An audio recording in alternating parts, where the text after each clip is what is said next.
Welcome to your Practice Multiplier. We begin each day with proven strategies to increase the success of your dental practice. Now, here are your hosts, Dr. Teresa Cody and Dr. Tim Cashin. Thanks for joining us on your Practice Multiplier. We're here for your success. Have a productive day.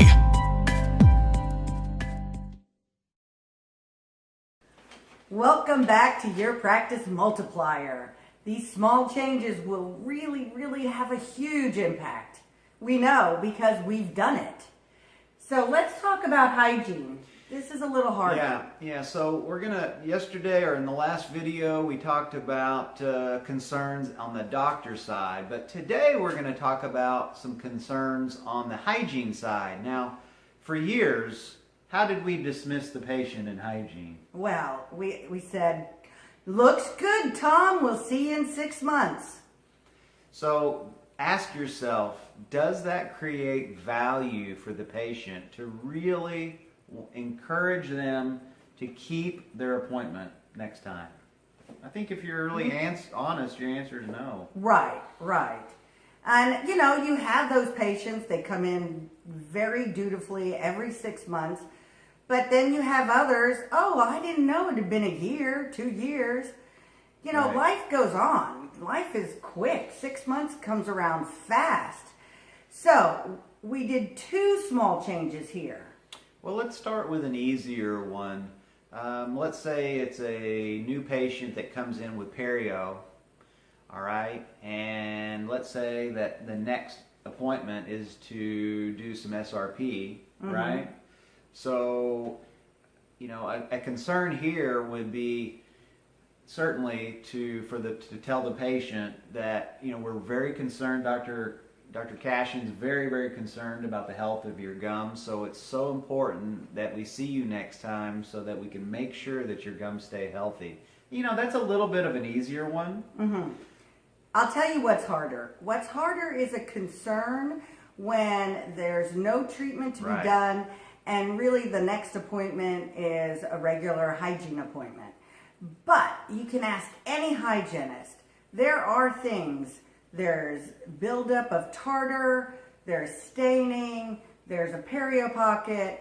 So the one trap our staff fell into was the only concern is just hygiene. Right. That's not a concern.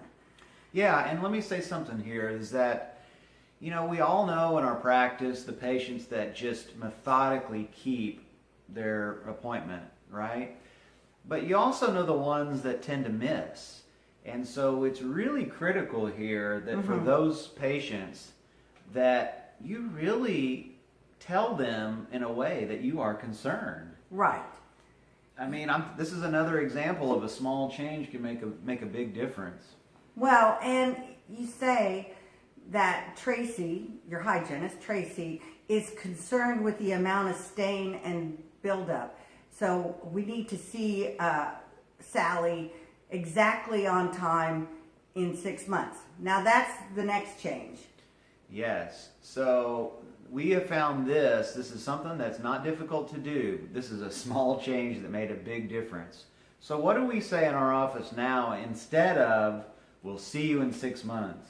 We name the month that they're due. Right. And that way, that puts that in the patient's It really brain. is psychological. Right. To say it's so important that we see you next July as opposed to 6 months. To 6 months. So again, that's a really powerful small change that can make a big difference. Okay, so now we want you to commit to coming up with concerns and naming a concern for every single patient that you check out. Every single one. And so to kind of wrap up this topic, what we'll do on our next video is we'll kind of put things together and give you some more everyday examples of how we do this in our office. We'll see you next time.